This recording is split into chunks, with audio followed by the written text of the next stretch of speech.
My 9-year-old son called me from his grandfather's house, whimpering, "Mommy, I ran away." Something happened.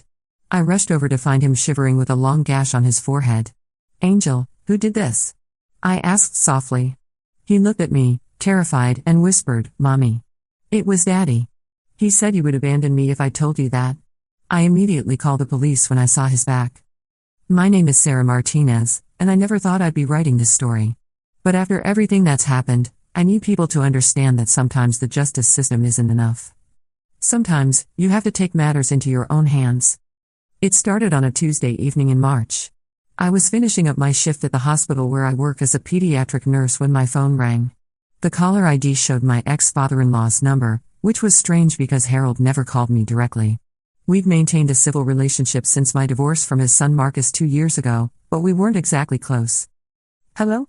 I answered, already feeling something was wrong. "Mommy?" The voice was small, shaky, and unmistakably my son Angel's. My heart stopped. "Angel? Baby, why are you calling from Grandpa Harold's phone? Where's Daddy?" "Mommy, I ran away. Something happened."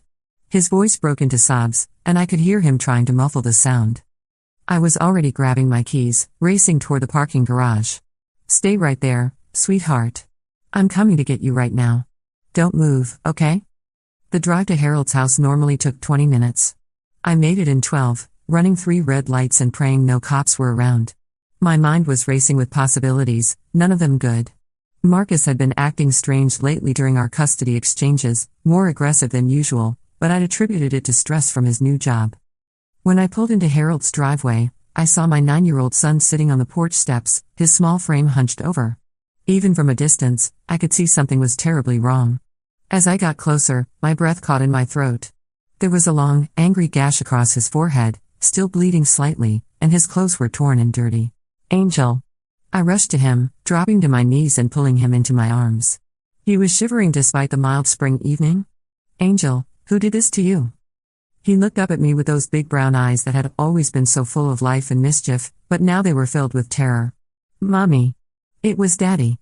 He said you would abandon me if I told you that." The words hit me like a physical blow. Marcus had hurt our son. My ex-husband, the man I'd once loved, the father of my child, had done this. But before I could process it fully, Angel turned slightly, and I saw his back. His shirt was torn, revealing a pattern of welts and bruises that made my stomach lurch. Some were fresh, angry and red. Others were older, yellowing at the edges. This wasn't a one-time incident. This had been going on for a while. I immediately called 911, my hands shaking as I dialed. "I need police and an ambulance. My 9-year-old son has been physically abused by his father." The next few hours were a blur of police reports, hospital visits, and Child Protective Services interviews. Angel was brave through it all, though I could see him struggling with the conflicting emotions of fear, loyalty to his father, and relief that the secret was finally out. Detective Rebecca Thompson, a woman in her 40s with kind eyes and a no-nonsense attitude, took our statement. "Sarah, I want you to know we're going to do everything we can to protect Angel and bring Marcus to justice. But I need you to be prepared for the possibility that he might not serve as much time as you'd hope. First-time offense, good lawyer, claims of stress and anger management issues." I nodded, but inside, I was already planning. I'd seen too many cases like this in my work at the hospital. I knew how the system worked, how it often failed children. But I also knew that Marcus had made the biggest mistake of his life when he laid a hand on my son. Marcus was arrested that night at his apartment. Harold, his father, was devastated. He called me the next morning, crying. "Sarah, I had no idea. If I'd known Marcus was, I would have never let Angel stay over. I was at my poker game, and when I came home, Angel was already there, sitting on my porch. He said Marcus had dropped him off, but he seemed so upset. I should have known something was wrong. It's not your fault, Harold," I told him, though part of me wondered how he could have missed the signs. Marcus is very good at hiding things when he wants to. The preliminary hearing was set for 3 weeks later. Marcus's lawyer, a slick young man named Bradley Chen, immediately started building a defense based on Marcus's recent job stress, his difficult divorce, and his lack of prior criminal history. He even had the audacity to suggest that Angel might have been injured during rough play that got out of hand. I watched Marcus in that courtroom, sitting there in his nice suit, playing the role of the remorseful father who'd made a terrible mistake. He wouldn't even look at me or Angel. The judge set bail at $50,000, which Marcus's parents posted within hours. That's when I knew the system was going to let us down. Over the next few weeks, I started planning. I'd always been a methodical person, it's what made me good at my job. Life or death situations require clear thinking and precise action. This was no different. First, I gathered information. I reached out to other nurses, doctors, and social workers I knew. I learned that Marcus had been seen at several bars around town, bragging about how his lawyer was going to get him off with community service. He'd even been heard saying that Angel was too sensitive and needed to toughen up. I also discovered that this wasn't Marcus's first incident with violence. A former girlfriend, Jennifer Walsh, reached out to me after seeing the news. She told me about incidents where Marcus had pushed her, threatened her, and once threw a glass that shattered against the wall next to her head. She'd never reported it because he'd convinced her it was her fault, that she'd provoked him. "Sarah," she said during our coffee meeting, "I've been carrying guilt about this for 2 years. If I'd reported him then, maybe Angel wouldn't have been hurt. Marcus is good at manipulation, at making people think they're the problem. But what he did to Angel? That's unforgivable." I also learned that Marcus had been struggling financially since our divorce. He'd taken out several high-interest loans and was behind on rent. His desperation was growing, and I realized that his increased aggression toward Angel might have been his way of taking out his frustrations. The more I learned, the more I realized that even if Marcus was convicted, he'd likely serve minimal time and then be right back in our lives, potentially with court-ordered visitation rights. The thought of Angel being forced to spend time with his abuser made me physically sick. That's when I decided that the justice system's version of justice wouldn't be enough. I started with something simple, Marcus's job. He worked as a sales manager at a mid-sized tech company. I'd met his boss, David Rodriguez, at a few company parties when we were married. David was a good man with strong principles about family and protecting children. I requested a meeting with David, ostensibly to discuss how Marcus's legal situation might affect any company events where children would be present. During our conversation, I casually mentioned that I discovered Marcus had been lying on his expense reports for months, padding his mileage and meal expenses. This was true. I'd found the evidence when I was cleaning out some old files from our marriage. David looked into it and found exactly what I knew he would. Marcus was fired within a week, losing not just his job but also his health insurance and the company car he'd been driving. Next, I focused on his living situation. Marcus was renting a nice apartment in a family-friendly complex. I'd noticed during our custody exchanges that he'd been trying to project an image of stability, probably for the court case. I knew the property manager, Linda Foster, from my church. Linda had 3 young children of her own. I didn't lie to Linda. I simply made sure she was aware that Marcus had been arrested for child abuse and that there might be more incidents coming to light. I also mentioned that I'd seen several unfamiliar cars at his apartment at odd hours, suggesting he might be violating his lease by subletting or running some kind of business from the property. Linda did her own investigation and discovered that Marcus had indeed been letting his unemployed friend Stephen crash on his couch in exchange for rent money, which violated his lease. Combined with the child abuse charges, it was enough for Linda to begin eviction proceedings. But I wasn't done. Marcus had always been proud of his reputation in our small town. He coached youth soccer, volunteered at the community center, and had cultivated an image as a fun, involved father. I knew this image was crucial to his self-esteem and his defense strategy. I started reaching out to other parents in the soccer league. I didn't spread rumors or exaggerate, I simply shared the court documents, which were public record, and let them draw their own conclusions. Word spread quickly through the tight-knit community of parents. Within days, Marcus was asked to step down from coaching. The community center quietly removed him from their volunteer list. Parents who had once been friendly began crossing the street to avoid him. I also reached out to Marcus's friends, the ones I'd known during our marriage. I didn't badmouth him or try to turn them against him. I simply shared what had happened to Angel, showed them the photos the hospital had taken of his injuries, and let them make their own decisions. One by one, Marcus found himself increasingly isolated. His poker buddies stopped calling. His drinking buddies made excuses when he suggested meeting up. Even his gym membership was quietly cancelled when other members complained about feeling uncomfortable. But the most devastating blow came when I contacted Marcus's new girlfriend, Amanda Pierce. I'd learned about her through social media, a sweet kindergarten teacher who clearly had no idea what kind of man she was dating. I met Amanda for coffee and showed her the pictures of Angel's injuries. I told her about Jennifer's experiences and about the pattern of behavior that was emerging. Amanda was horrified. She thanked me for telling her and ended things with Marcus that same day. Later, I learned that Amanda had also reported their conversation to her school district, as she was mandated to report suspected child abuse.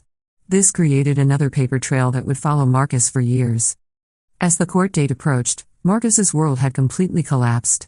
He was unemployed, facing eviction, isolated from friends and family, and dealing with the reality that his actions had consequences far beyond what any court might impose.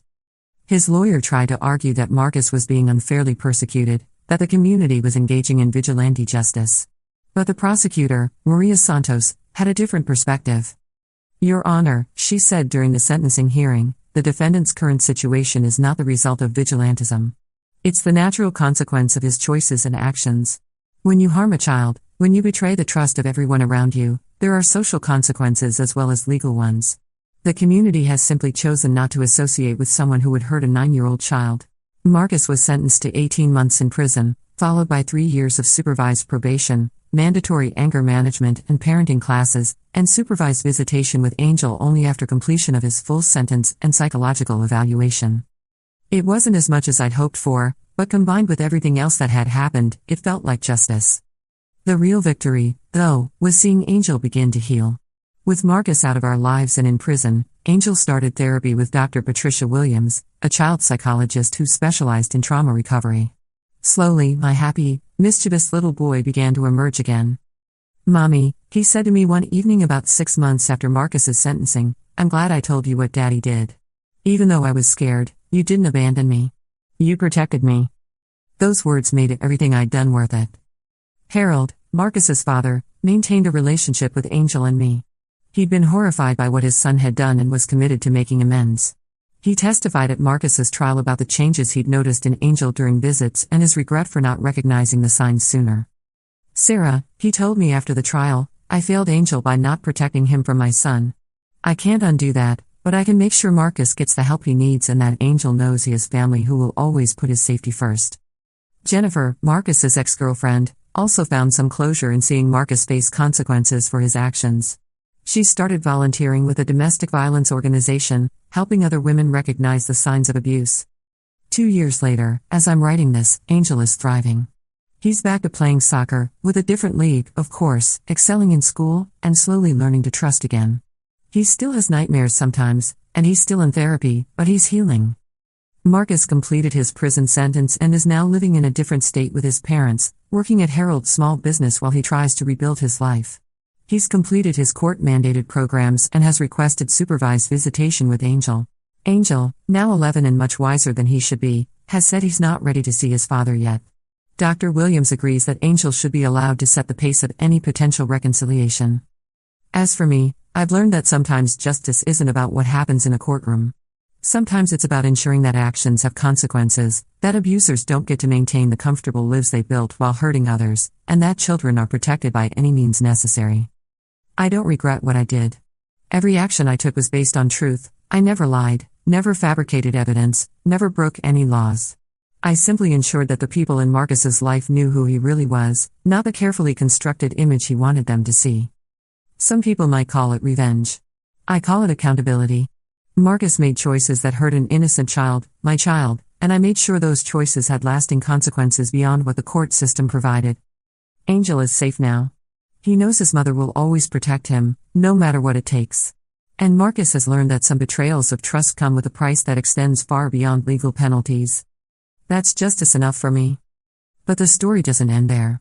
About 8 months after Marcus's release from prison, I received a call that would test everything I thought I knew about justice and forgiveness. It was Detective Thompson. "Sarah, I need to talk to you about Marcus. Can you come down to the station?" My heart raced as I arranged for my neighbor, Mrs. Chen, to watch Angel after school. Had Marcus violated his probation? Was Angel in danger again? When I arrived at the police station, Detective Thompson's expression was grave. "Sarah, Marcus was attacked last night. He's in the hospital with serious injuries." I felt a complex mix of emotions, concern, confusion, and if I'm being honest, a small part of me that felt he was getting what he deserved. What happened? He was jumped by 3 men outside his apartment complex. They knew exactly who he was and what he'd done. Someone had been spreading information about his past, posting flyers around his new neighborhood with details about the child abuse case. My stomach dropped. "Are you saying I had something to do with this?" No, Detective Thompson said quickly. We've investigated thoroughly. This wasn't connected to you or anyone in our town. But Sarah, there's something else. One of the men who attacked Marcus is the father of a child Marcus coached years ago, before your divorce. Apparently, after Marcus's arrest made the news, several parents came forward with concerns about inappropriate behavior they'd witnessed but never reported. I sat down heavily. What kind of behavior? Nothing that would have resulted in charges, but enough to make parents uncomfortable. Extended physical contact during coaching, inappropriate comments about the children's bodies, invitations to his home for extra training. Marcus was never alone with these children, so nothing prosecutable happened, but the pattern was concerning.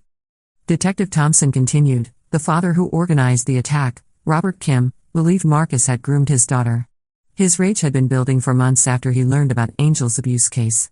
He felt guilty for not speaking up about his concerns earlier. I processed this information slowly. The web of consequences from Marcus's actions was spreading further than I'd ever imagined. There's more, Sarah. Marcus wants to see you. I almost laughed at the absurdity. Absolutely not. He's asking specifically to apologize to you and Angel. The attack seems to have been a wake-up call for him. His therapist thinks it might be part of his genuine rehabilitation process, but of course, the decision is entirely yours. I drove home that evening with my mind spinning. Part of me felt vindicated that Marcus was finally experiencing real consequences for his actions. But another part of me, the part that had once loved this man and had a child with him, felt a twinge of something that might have been sympathy. When I got home, Angel was doing homework at the kitchen table. At 11, he was more perceptive than most adults I knew. Mom, you look upset. Is everything okay? I sat down beside him. We'd always been honest with each other since the incident with his father. Angel, your dad was hurt. He's in the hospital. Angel looked up from his math worksheet, his expression carefully neutral. Is he going to die? The bluntness of the question caught me off guard. No, sweetheart. He's going to be okay physically. Good, Angel said, then paused. I mean, I don't want him to die. But I also don't want to see him. You don't have to see him, baby. That's entirely your choice, and it will always be your choice. Angel nodded and returned to his homework, but I could see him processing the information in that careful way he developed since the abuse. Over the next few days, I found myself thinking about Marcus more than I had in months. Harold called to update me on his son's condition and to ask if Angel and I were okay. Sarah, I know this is complicated, Harold said. Marcus has been different since he got out of prison. The therapy, the isolation, losing everything, it changed him. I'm not saying he didn't deserve consequences for what he did, but I think he genuinely understands now how much damage he caused. Harold, with all due respect, Marcus understanding the damage doesn't undo it. Angel still has nightmares. He still flinches when men raise their voices. He's still in therapy twice a week, I know, and I'm not asking you to forgive him or let him back into your lives. I'm just saying that maybe, somewhere down the line, it might help Angel's healing to hear his father take full responsibility for what he did. I thought about Harold's words for days. Finally, I called Dr. Williams, Angel's therapist, to get her professional opinion.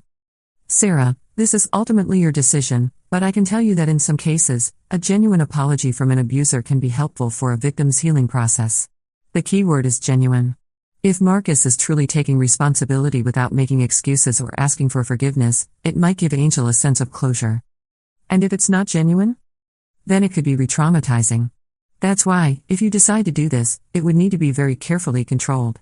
Angel would need to be prepared, he'd need to have an easy way out if he becomes uncomfortable, and it would need to happen in a therapeutic setting. I spent another week thinking about it before I made my decision. I called Detective Thompson and told her I would visit Marcus, alone, to evaluate whether he was genuinely remorseful or simply manipulating the situation. The hospital room was stark and sterile. Marcus looked smaller than I remembered, diminished somehow. His face was bruised, one arm was in a cast, and he moved carefully, suggesting injuries I couldn't see. When he saw me, his eyes filled with tears. Sarah, thank you for coming. I didn't think you would. I sat in the chair across from his bed, maintaining distance. I'm not here for you, Marcus. I'm here to determine whether you've actually changed or if this is another one of your performances. He nodded, accepting the harshness of my words. I deserve that. I deserve everything that's happened to me and more. Sarah, I know you probably won't believe me, but I need you to know that I remember everything I did to Angel. I remember every time I hit him, every threat I made, every moment I saw fear in his eyes. And I remember enjoying the power it gave me. I felt sick hearing him admit this, but also surprised by his honesty. The therapy in prison was mandatory, so at first I just went through the motions. I told them what they wanted to hear. But after about 6 months, something shifted. I started seeing Angel's face in my dreams, started really understanding what I'd stolen from him. His innocence, his trust, his sense of safety in the world. Marcus's voice broke. I know I can't undo what I did. I know saying sorry is meaningless after what I put him through. But I need you to know that I understand now. I understand that I'm the monster in my son's nightmares. I studied his face, looking for signs of manipulation or self-pity. Instead, I saw something I'd never seen before, genuine shame and recognition of the harm he'd caused. The attack, I said. Do you understand why it happened? Yes. Those men did what they thought was protecting their children from someone like me. They saw a predator and they acted. I can't even be angry about it because they weren't wrong. I was a predator. I preyed on the most vulnerable person in my life, my own child. We sat in silence for a moment before Marcus continued. Sarah, I know Angel probably never wants to see me, and I understand why. But if someday, when he's older, if he ever wants to hear me take responsibility for what I did, I'll be ready. Not to ask for forgiveness, I don't deserve that, but to make sure he knows that what happened was my fault, not his. I left the hospital feeling emotionally drained but also strangely relieved. For the first time since our divorce, Marcus had been completely honest with me. There were no excuses, no blame shifting, no attempts to minimize his actions. I discussed the visit with Dr. Williams, and together we decided to tell Angel about his father's condition and his desire to apologize, but we made it clear that Angel had complete control over any future contact. Angel's response surprised me. Mom, I don't want to see him now. Maybe not ever. But I'm glad he finally understands what he did was wrong. For a long time, I thought maybe it was my fault somehow. Oh, sweetheart, it was never your fault. Never. I know that now. But part of me needed to know that he knew it too. 6 months later, Robert Kim, the father who had organized the attack on Marcus, was sentenced to community service and probation for assault. During his sentencing, he read a statement that brought many people in the courtroom to tears. Your Honor, I don't regret protecting children from someone I believed was a danger to them. But I do regret using violence. There are legal ways to handle these situations, and I should have pursued those options instead of taking the law into my own hands. Marcus, who attended the hearing despite his lawyer's advice against it, approached Robert afterward. I watched from across the courtroom as Marcus spoke quietly to the man who had hurt him. Robert listened, nodded, and the two men shook hands before parting ways. Later, Harold told me what Marcus had said to Robert: "You were protecting your child." I can't fault a father for that, especially since I failed so completely as a father myself. As I write this final update, 3 years have passed since Angel's abuse was discovered. Angel is now 14, thriving in high school, and has developed a passion for journalism. He says he wants to help tell stories of people who can't tell their own stories, particularly children who are being hurt. Marcus completed his probation successfully and has moved to another state where he works in construction and continues therapy. He sends child support regularly and includes brief notes updating us on his progress, not asking for anything in return. Angel has never asked to see his father, and I've never pressured him to do so. Dr. Williams says that Angel's healing has progressed remarkably well, largely because he's never been forced to forgive or maintain a relationship with his abuser. The most important thing, Dr. Williams told me recently, is that Angel knows he has control over his own story now. He's not a victim anymore, he's a survivor who gets to decide his own relationships and boundaries. The systematic dismantling of Marcus's life that I orchestrated in the immediate aftermath of Angel's abuse served its purpose. It ensured that Angel was protected and that Marcus faced real consequences for his actions. But the unexpected aftermath, Marcus's genuine transformation and the complex emotions that came with it, taught me that justice isn't always clean or simple. Sometimes the people who hurt us most are capable of change. That doesn't mean we owe them forgiveness or a place in our lives. But it can mean that our pain and their consequences can lead to something that prevents future harm to others. Marcus will never be Angel's father in any meaningful way again. That relationship was destroyed the moment he chose to hurt our son. But in accepting full responsibility for his actions and genuinely changing his life, Marcus gave Angel something valuable: the knowledge that the abuse was never Angel's fault and that even broken people can choose to stop causing harm. That's a different kind of justice than what I originally sought, but it's justice nonetheless. Angel is safe, happy, and strong. Marcus is living with the consequences of his actions while working to ensure he never harms anyone again. And I've learned that sometimes the most powerful revenge is simply ensuring that the truth has lasting consequences. Our story isn't over, but this chapter is. And for the first time in years, I'm genuinely at peace with how it ended.